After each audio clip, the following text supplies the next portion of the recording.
Very good morning, dear students. I am your Dharmendra sir from English Learning Portal. Today, I am going to elaborate a chapter which is taken from your Beehive book. And this one is a textbook in English for class 9th student. Name of the chapter is My Childhood. And this one is written by Dr. APJ Abdul Kalam. And this story is an extract from Wings of Fire. Basically, Wings of Fire is a biography of Dr. APJ Abdul Kalam. As you all know that he was our president, even he was a very great scientist of India. ये my childhood जो है यह APJ Abdul कलाम के द्वारा लिखा गया है और ये विंग्स ऑफ फायर जो कि बायोग्राफी है उससे लिया गया है। और आप सबको पता होगा कि डॉक्टर एपीजे अब्दुल कलाम हमारे देश के प्रेसिडेंट भी थे और एक बहुत ही महान साइंटिस्ट भी थे। I was born into a middle class Tamil family in the island town of Rameswaram in the erstwhile Madras state. My father Janulabdin had neither much formal education nor much wealth. Despite these disadvantages, he possessed great innate wisdom and a true generosity of spirit. Here, erstwhile means former, पहले का। तो Madras state जो है यह तमिलनाडु का पहले वाला नाम है। Innate means inborn, natural. Generosity means the quality of being kind. दयालुता, अच्छाई। तो डॉक्टर एपीजे अब्दुल कलाम कहते हैं मेरा जन्म मद्रास स्टेट के रामेश्वरम जो कि एक टापू है उसमें एक मिडिल क्लास तमिल फैमिली में हुआ था। मेरे फादर जैनुलाब्दीन उनके पास ना ज़्यादा फॉर्मल एजुकेशन था ना ही ज़्यादा पैसे थे। Wealth here refers to money. इन सब डिसएडवांटेजेस के बावजूद उनके पास नेचुरल विजडम था और वह दयालु थे। He had an ideal helpmate in my mother Ashima. I do not recall the exact number of people she fed every day, but I am quite certain that far more outsiders ate with us than all the members of our own family put together. यहाँ पर doctor APJ Abdul कलाम कहते हैं कि उनके पास means Jainulabdeen के पास उनके father के पास एक आदर्श दोस्त के रूप में मेरी माँ थी आशिमा। मुझे याद नहीं है कि वह हर एक दिन एग्जैक्ट कितने लोगों को खिलाती थी। फेड मीन्स खिलाना। लेकिन मैं श्योर हूं कि जितना अगर हमारे परिवार के सभी लोगों को एक साथ जोड़ दिया जाए तो उससे कहीं ज़्यादा बाहर के लोग हम लोगों के साथ खाते थे। So in this picture he is the mother of doctor APJ Abdul Kalam, Ashiamma. He is the father of Dr. APJ Abdul Kalam, Jainullaabdeen, and he is himself. I was one of many children, a short boy with rather undistinguished looks, born to tall and handsome parents. We lived in our ancestral house, which was built in the middle of the 19th century. It was a fairly large pakka house, made of limestone and brick, on the Mosque Street in Rameswaram. Undistinguished means having no distinguishing marks or features. Common, normal, जो कि common look के होते हैं जैसा कि आम सब आदमी का रहता है।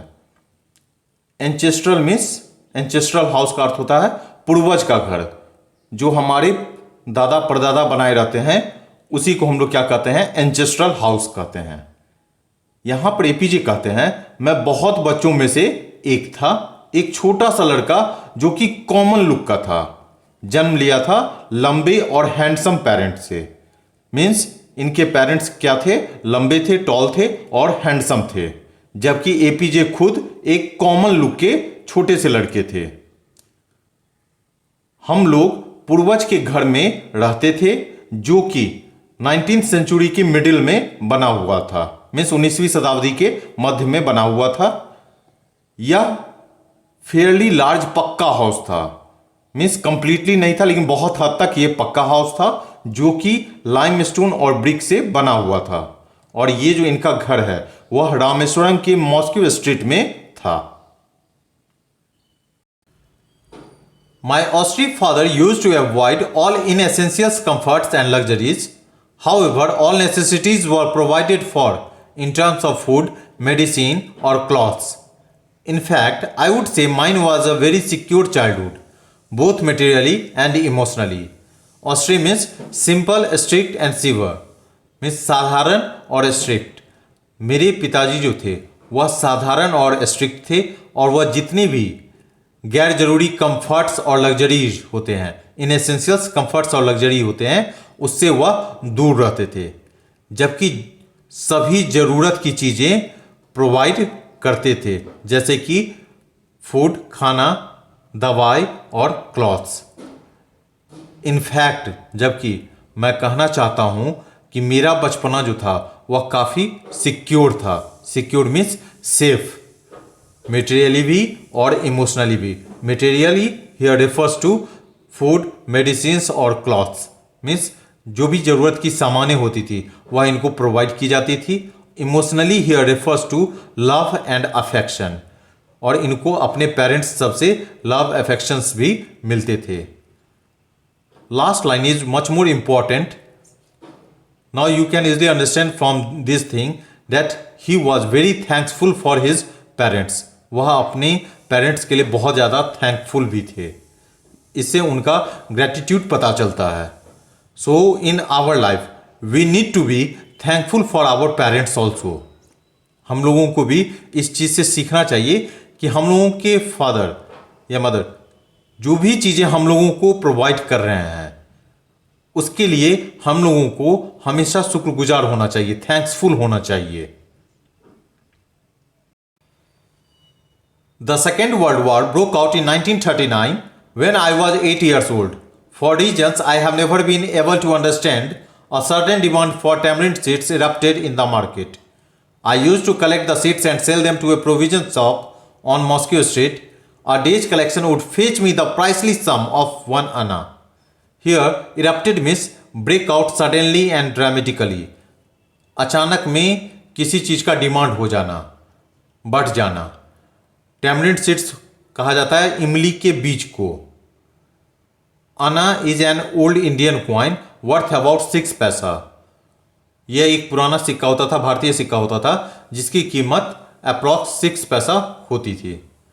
तो यहाँ पर डॉक्टर एपीजे अब्दुल कलाम कहते हैं सेकेंड वर्ल्ड वॉर 1939 में स्टार्ट हो गया था जब मेरा उम्र 8 साल था। It means he was born in 1931। और कुछ कारणों से मैं समझ नहीं पाता था, एक अचानक से मार्केट में इमली के बीज का डिमांड आ गया और मैं इसके लिए क्या करता था, बीज को कलेक्ट करता था और उसे मॉस्को स्ट्रीट में एक शॉप पर बेचता था। और एक दिन में मैं एक जेनरस अमाउंट कलेक्ट कर पाता था जो कि अप्रॉक्स 1 आना होता था। मीन्स इनको लगता था कि एक दिन में वह 1 आना, जो कि उस समय उनके लिए बहुत ज़्यादा लगता था, वह कलेक्ट कर पाते थे। My brother-in-law Jalaluddin would tell me stories about the war, which I would later attempt to trace in the headlines in Dinamani. Our area being isolated was completely unaffected by the war. Dinamani is a Tamil newspaper. यह एक तमिल में छपने वाला अखबार है। Isolated का अर्थ होता है लोनली, अकेला। तो यहाँ एपीजे अब्दुल कलाम कहते हैं कि मेरे ब्रदर इन लॉ जलालुद्दीन वह मुझे वर्ल्ड वॉर की कहानियाँ सुनाते थे, जो कि मैं बाद में दीनामणि के हेडलाइन में खोजने की कोशिश करता था। हमारा जो जगह था वह अकेला था और कंप्लीटली अनअफेक्टेड था वॉर से। अनअफेक्टेड का मीन्स प्रभावित नहीं होना। जैसा कि आपको स्टोरी के स्टार्ट में ही बताए थे कि रामेश्वरम जो है वह तमिलनाडु के एक कॉर्नर में आइलैंड है, इसीलिए उनका एरिया जो था वह क्या था, अभी वर्ल्ड वॉर से अफेक्टेड नहीं था। But soon India was forced to join the allied forces and something like a state of emergency was declared. The first casualty came in the form of the suspension of the train halt at Rameswaram station. Allied forces refers to the armies of UK, USA and Russia during the Second World War. द्वितीय विश्व युद्ध जो हुआ था, second world war जो हुआ था, उस समय में यूके, यूएसए और रसिया के आर्मीज को एलाइड फोर्सेज कहा जाता था. कैजुअलिटी का अर्थ होता है लॉस, नुकसान. Suspension means and. Halt means stop, रोकना. अब वो बता रहे हैं लेकिन जल्द ही इंडिया को भी एलाइड फोर्सेज फोर्सफुली ज्वाइन करना पड़ा. ऐसा क्यों हुआ था जो एलाइड फोर्सेज को ज्वाइन करना पड़ा था? क्योंकि आप लोगों को पता होगा उस समय में इंडिया गुलाम था ब्रिटेन का.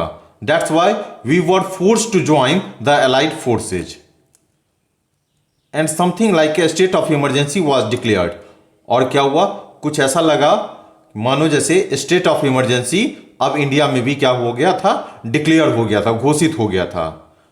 पहला लॉस किस रूप में आया था कि रामेश्वरम में जो ट्रेन रुकती थी उसको कैंसल कर दिया गया.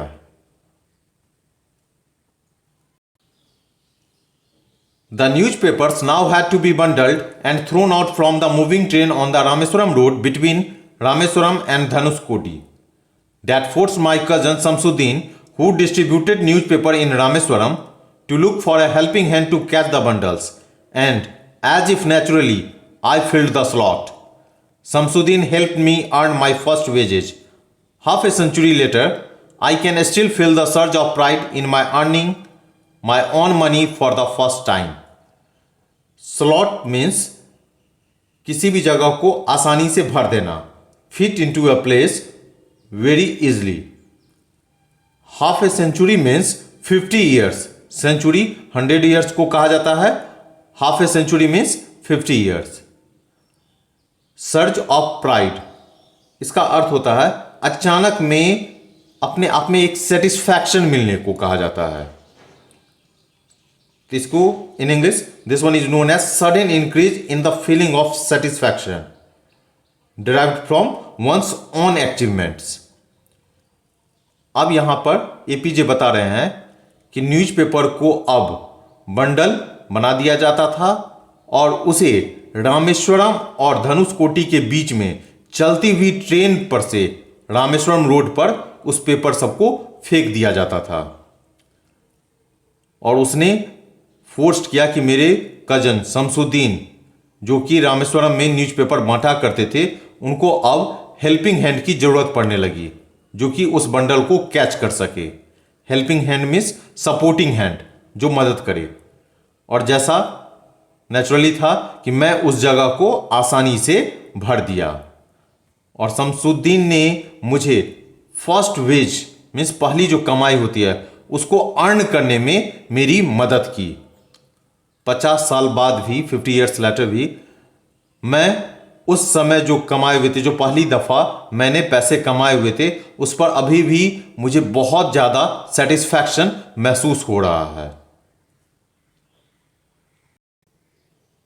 Every child is born with some inherited characteristics into a specific socio-economic and emotional environment and trained in certain ways by figures of authority. I inherited honesty and self-discipline from my father, from my mother. I inherited faith in goodness and deep kindness, and so did my 3 brothers and sister. Inherited means derived genetically from one parents, means वंशानुगत, जो एक वंश से दूसरे वंश में transfer हो जाता है. जैसा कि आपने सुना होगा जिस किसी के फादर या ग्रैंडफादर को कोई डिजीज होती है वो डिजीज ऑटोमेटिकली उनके नेक्स्ट जनरेशन तक ट्रांसफर हो जाती है. किसी के दादा या फादर तेज होते हैं, ब्रिलियंट होते हैं, ऑटोमेटिकली उनका बच्चा भी क्या होता है, वह तेज हो जाता है. तो ये चीज़ें जो होती है ये इनहेरिटेड कैरेक्टरिस्टिक्स में आती है. Socio economic means social and economical condition of a family. किसी भी फैमिली का इकोनॉमिकल और सोशल कंडीशन क्या है उसे ही सोशियो इकोनॉमिक कहा जाता है. इमोशनल इन्वायरमेंट मीन्स किसी भी इंसान का, कोई भी आप लोग हुए हैं या कोई भी इंसान होता है, उसके घर का माहौल जो होता है, क्या वहाँ पर बच्चे और पेरेंट्स के बीच में अच्छे रिलेशन है, उनके बीच में लव अफेक्शन वगैरह है, तो अच्छा इमोशनल इन्वायरमेंट माना जाता है। लेकिन अगर किसी के घर में झगड़ा ज़्यादा होता है, क्वारल ज़्यादा होता है, on that particular condition this one is dictated that emotional environment is not good. इसीलिए यहाँ पर एपीजे बताते हैं कि हर एक बच्चा जन्म लेता है और उसके पास कुछ वंशानुगत इनहेरिटेड कैरेक्टरिस्टिक्स आते हैं जो कि स्पेशल सोशियो इकोनॉमिक और इमोशनल इन्वायरमेंट में बनते हैं। और वो ट्रेंड कैसे किए जाते हैं? Trend in certain veg bye figures of authority. Figures of authority means a person who has authority over another person. एक इंसान के पास दूसरे इंसान की रिस्पॉन्सिबिलिटी। जैसे कि आप लोग, आपके घर में आपके पेरेंट्स क्या हैं? आपके फिगर्स ऑफ अथॉरिटी हैं जो आपका ख्याल रखते हैं। लेकिन जैसे ही आप स्कूल चले जाते हैं तो मैनेजमेंट और टीचर जो होते हैं वो अब आपका ख्याल रखना स्टार्ट कर देते हैं, तो फिगर्स ऑफ अथॉरिटी आपका चेंज हो जाता है। इसलिए यहाँ पे कहा गया जो उनको जो ट्रेनिंग मिलती है, वो जो बच्चे ट्रेंड होते हैं वह फिगर्स ऑफ अथॉरिटी के कारण भी चेंज होते हैं। मैं ऑनेस्टी और सेल्फ डिसिप्लिन अपने पापा से लिया है, इनहेरिटेड किया है, अपनी माँ से इनहेरिटेड किया है। अब उन्होंने क्या क्या इनहेरिटेड किया है? आई इनहेरिटेटेड फेथ इन गुडनेस। मैंने अच्छाइयों में विश्वास रखना, दयालुता में विश्वास रखना, और ठीक वैसा ही मेरे तीनों भाई और बहन ने भी किया है। I had 3 close friends in my childhood, Ramanand Sastry, Arvindan and Shiv Prakashan. All these boys were from orthodox Hindu Brahmin families. As children, none of us ever felt any difference amongst ourselves because of our religious differences and upbringing. Orthodox means strict.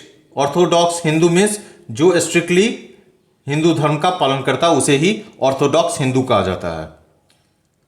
Upbringing means लालन पालन, means बचपन में जो care किया जाता है उसे ही upbringing कहा जाता है। अब यहां पर एपीजी बता रहे हैं मेरे बचपन में 3 क्लोज फ्रेंड थे, रामानंद शास्त्री, अरविंदन एंड शिव प्रकाशन। ये सभी लड़के स्ट्रिक्ट हिंदू ब्राह्मण फैमिली से थे, जबकि आपको पता होगा एपीजे मुस्लिम फैमिली से बिलोंग करते थे। तो वो बता रहे हैं बचपन में मीन्स जब हम लोग बच्चे थे, चिल्ड्रेन थे, तो हमारे रिलीजियस डिफरेंस मीन्स धार्मिक अंतर या फिर लालन पालन के कारण हम लोगों में से किसी को भी नहीं किसी भी तरह का डिफरेंस महसूस होता था कि हम लोग अलग अलग कम्युनिटी से हैं, अलग अलग रिलीजन से हैं। ऐसा कोई भी उन दोस्तों के बीच में ऐसा कोई भी भिन्नता डिफरेंस नहीं था। In fact, Ramanand Shastri was the son of Pakshi Lakshmana Shastri, the high priest of the Rameswaram temple. Later, he took over the priesthood of the Rameswaram temple from his father. Arvindan went into the business of arranging transport for visiting pilgrims, and Shiv Prakashan became a catering contractor for the Southern Railways. और जब ये बड़े हुए तो उसके बाद की story बता रहे हैं। रामानंद शास्त्री पक्षी लक्ष्मण शास्त्री के बेटे थे, जो कि रामेश्वरम टेम्पल में सबसे बड़े पुजारी थे। मीन्स पक्षी लक्ष्मण शास्त्री रामेश्वरम टेम्पल में सबसे बड़े पुजारी थे। बाद में रामानंद शास्त्री जो हैं वह अपने पिताजी के जगह सबसे बड़े पुजारी का पद ले लिया रामेश्वरम टेम्पल में। मीन्स अब कौन हो गए सबसे बड़े हाई प्रीस्ट के पोस्ट पे? कौन चले गए हैं? तो रामानंद शास्त्री चले गए हैं। अरविंद ट्रांसपोर्ट अरेंज करने के बिजनेस में चला गया, जहां पर पिलग्रिम्स जो भी आते थे उनके लिए वह ट्रांसपोर्ट का अरेंजमेंट करता था। और शिव प्रकाशन जो उनके तीसरे मित्र थे, थर्ड फ्रेंड थे, वह कैटरिंग कॉन्ट्रैक्टर में आ गए साउथर्न रेलवेज के लिए। During the annual Shri Sitarama Kalyanam ceremony, our family used to arrange boats with a special platform for carrying idols of the lord from the temple to the marriage site, situated in the middle of the pond called Ramatirtha, which was near our house. Events from the Ramayana and from the life of the Prophet were the bedtime stories my mother and grandmother would tell the children in our family. Kalyanam means marriage. और सीता रामा कल्याणम ceremony means Sita और राम की शादी जो करवाई जाती है उस festival के बारे में बात हो रही है. आइडल्स मीन्स प्रतिमा, स्टैच्यू. तो जब श्री सीता राम की जो मैरिज फेस्टिवल मनाई जाती है उस उत्सव में, उस फेस्टिवल में हमारी फैमिली बोट्स अरेंज करती थी, मीन्स नाव का अरेंजमेंट करती थी. और उसमें एक स्पेशल प्लेटफॉर्म रहता था जहां पर लॉर्ड की मूर्तियां रखी जाती थी जो टेम्पल से सीधा मैरिज साइट तक जाता था. मैरिज साइट कहाँ था? वह तालाब के बीचों बीच था, मिडिल ऑफ द पॉन्ड था, और जिसका नाम था रामा तीर्था, जो हमारे घर के पास था. मीन्स वह जगह जो है वह एपीजे के घर के पास में ही था. और ये बता रहे हैं कि मेरी माँ और दादी बेड टाइम में, सोने के समय में, हमारे घर के बच्चों को रामायणा और life of the profit, profit की जिंदगी से जुड़ी हुई इवेंट्स, उनकी कहानियां सुनाती थी. One day when I was in the 5th standard at the Rameswaram Elementary School, a new teacher came to our class. I used to wear a cap which marked me as a Muslim, and I always sit in the front row next to Ramanand Sastri, who wore the sacred thread. Sacred thread कहा जाता है जो ब्राह्मण पहनते हैं जनेऊ, उसको कहा जाता है, जैसा आप इस पिक्चर में देख भी रहे हैं. एक दिन जब मैं 5th स्टैंडर्ड में था, रामेश्वरम एलिमेंट्री स्कूल में एक नए टीचर हमारे क्लास में आए. मैं एक टोपी पहनता था जिससे कि मैं मुस्लिम मार्क हो रहा था, पता चल रहा था. और मैं हमेशा रामानंद शास्त्री के नेक्स्ट में, बगल में बैठा करता था, आगे वाले रो में, जो कि एक जनेऊ पहनता था. जैसा आप अभी इस पिक्चर में देख भी रहे हैं, यहाँ पर रामानंद शास्त्री बैठे हुए हैं और ठीक इनके बगल में एपीजे बैठे हुए हैं. The new teacher could not stomach a Hindu priest son sitting with a Muslim boy. In accordance with our social ranking, as the new teacher saw it, I was asked to go and sit on the back bench. I felt very sad and so did Ramanand Shastri. यहाँ पर कहा जा रहा है कि नए teacher को यह चीज़ें बर्दाश्त नहीं हुई. Could not stomach means could not tolerate, बर्दाश्त नहीं करना. और नए टीचर को यह चीज़ें बर्दाश्त नहीं हुई कि एक हिंदू पुजारी का बेटा एक मुस्लिम लड़के के साथ बैठा हुआ है. यहाँ पर आप देख भी रहे थे कि इस पिक्चर में मुस्लिम लड़का मीन्स एपीजे अब्दुल कलाम और एक हिंदू पृष्ठ का बेटा रामानंद शास्त्री दोनों साथ में बैठे हुए थे. तो यह चीज़ें टीचर को बर्दाश्त नहीं हुई. और हमारे सामाजिक संरचना, सोशल रैंकिंग के हिसाब से टीचर ने उस चीज़ों को देखा था और उन्होंने means I was asked to go, मुझे जाने को कहा गया और बैक बेंच पर, लास्ट के बेंच पर बैठने को कहा गया. मुझे बहुत बुरा लगा और वैसा ही खराब रामानंद शास्त्री को भी लगा. मीन्स उनके जो फ्रेंड थे उसे भी बहुत खराब लगा था जब एपीजे को लास्ट बेंच पर बैठने को कहा गया. He looked utterly downcast as I shifted to my seat in the last row.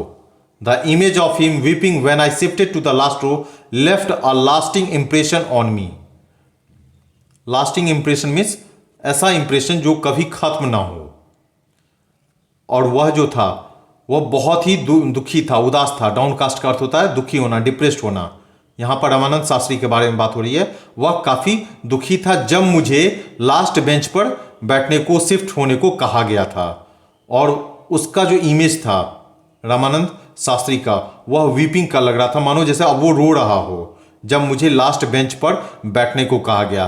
और वह जो उसका रोता हुआ चेहरा जो था वह डॉक्टर एपीजे अब्दुल कलाम के दिल में लास्टिंग इंप्रेशन बन गया. मीन्स कभी ना खत्म होने वाला इंप्रेशन बन गया था.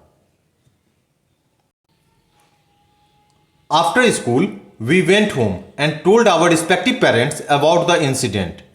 Lakshmana Shastri summoned the teacher and in our presence told the teacher that he should not spread the poison of social inequality and communal intolerance in the minds of innocent children. Summoned means notice देना, बुलाना.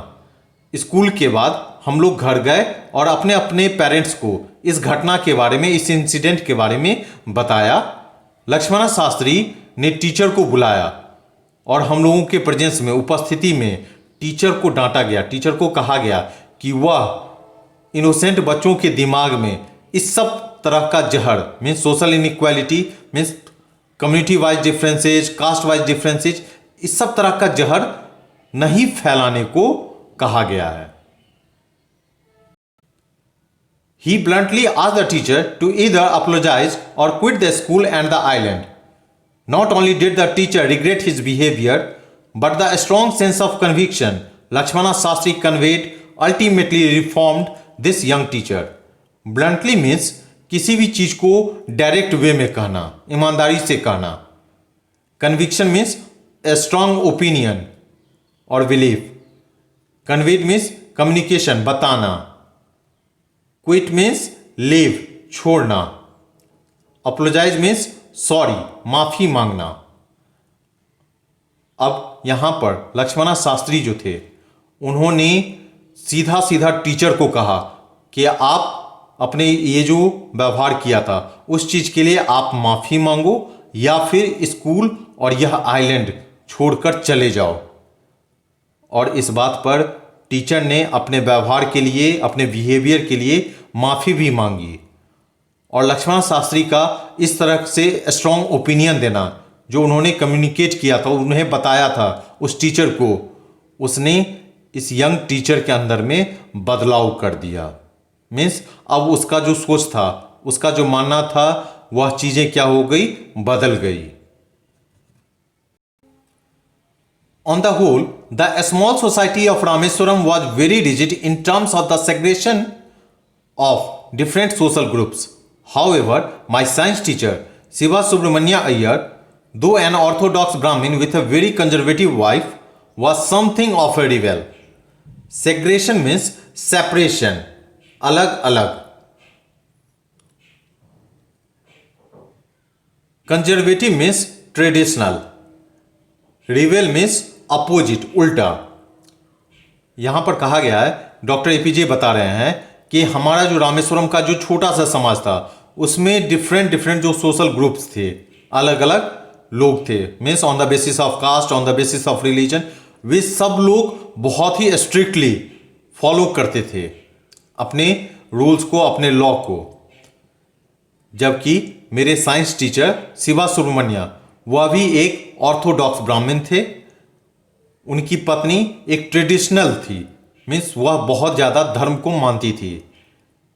वह something of A rebel, here it means कि शिवा सुब्रमण्यम होने को एक Orthodox ब्राह्मण थे, लेकिन देन आफ्टर वह इन सब चीज़ों में ज़्यादा विश्वास नहीं करते थे। मीन्स सोसाइटी का जो संरचना है, जैसा कि आपको पता भी होगा, in Hindu society this one is divided into 4 parts, 4 भागों में डिवाइड किया गया है, जिसमें कि ब्राह्मण, क्षत्रिय, वैश्य और शूद्र।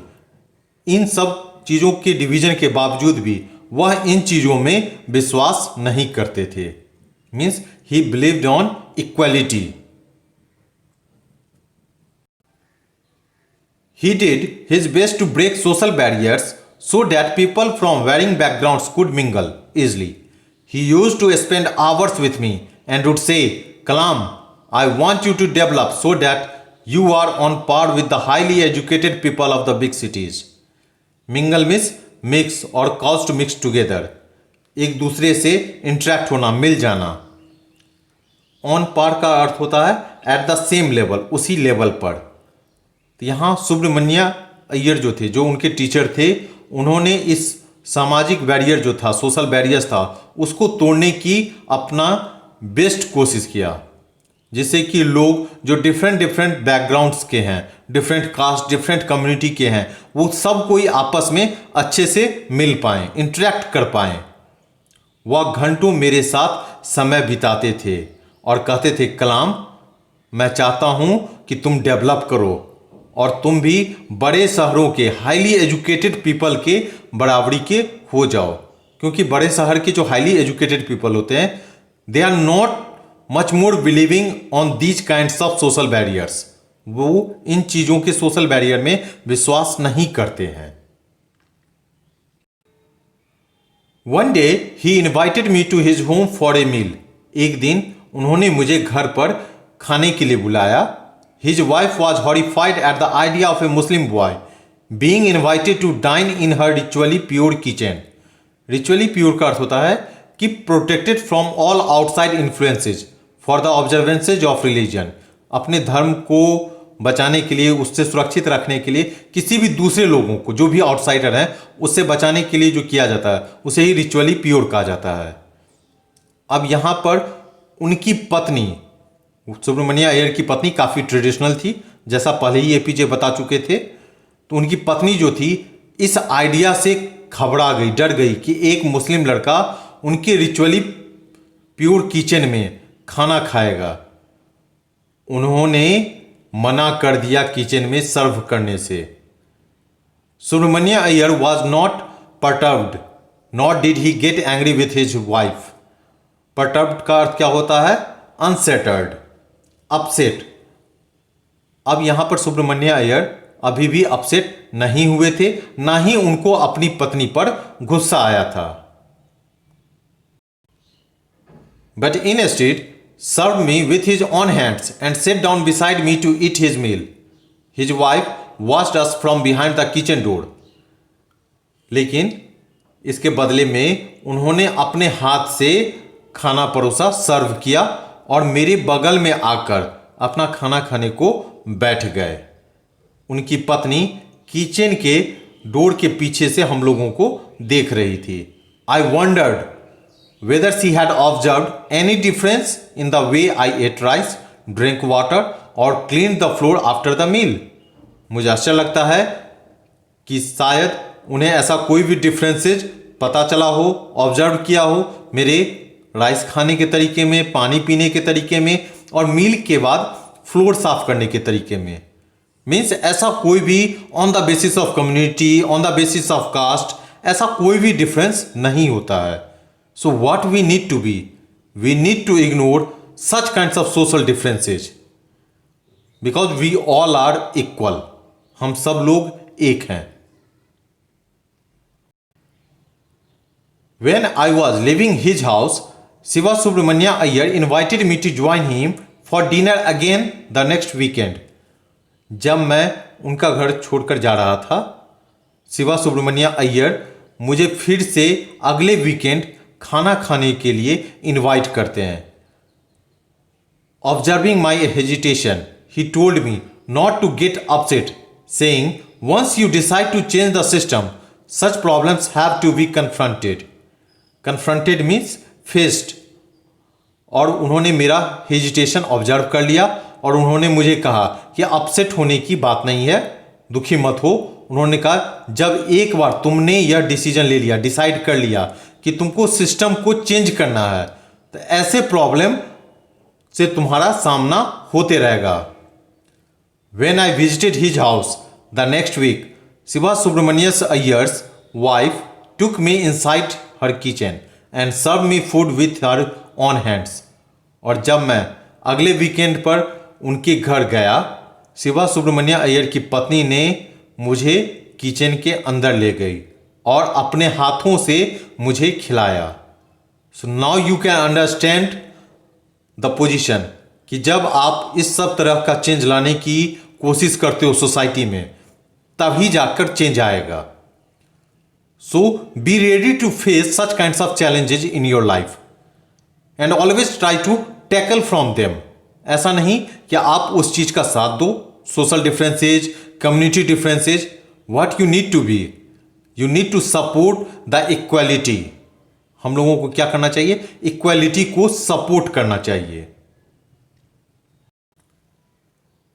Then the Second World War was over and India's freedom was imminent.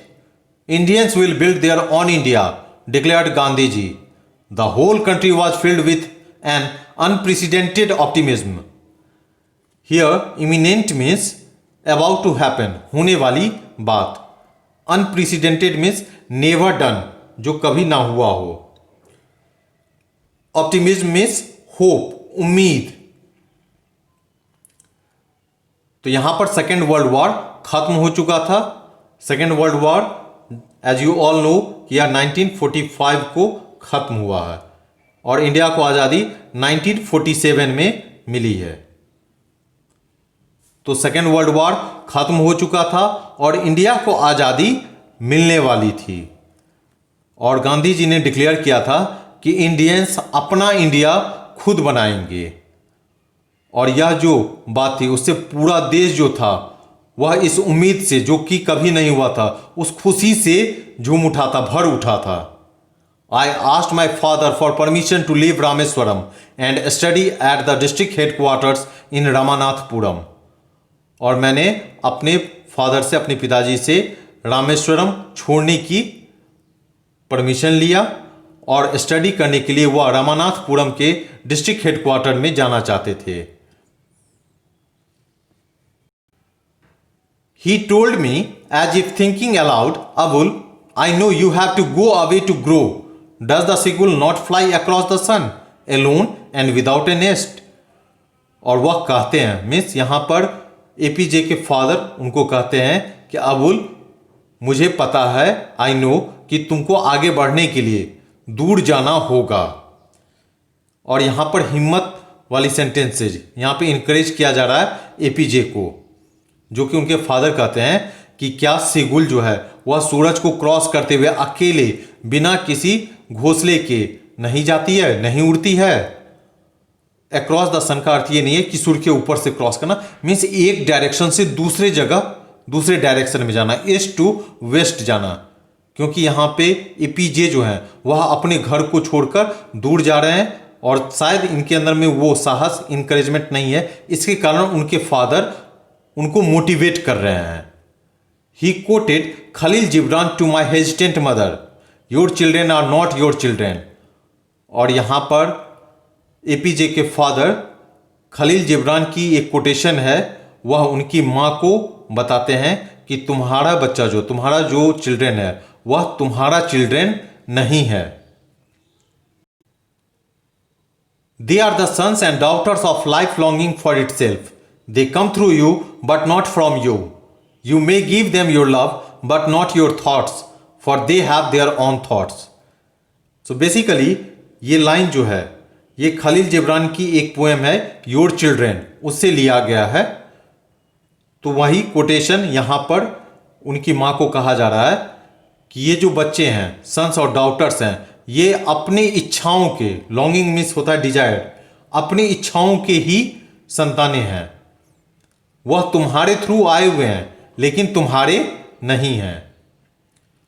तुम उन्हें अपना प्यार दो लेकिन अपने विचार मत दो। For they have their own thoughts, उनके पास अपनी विचार हैं। अगर आपके पास अपना थॉट होता है, पॉजिटिव डायरेक्शन का थॉट, तो for ever you will grow. आप हमेशा लाइफ में आगे बढ़ते चले जाएंगे। So at the end, if you really like this video, then please like, share, comment and subscribe this channel. Thanks a lot.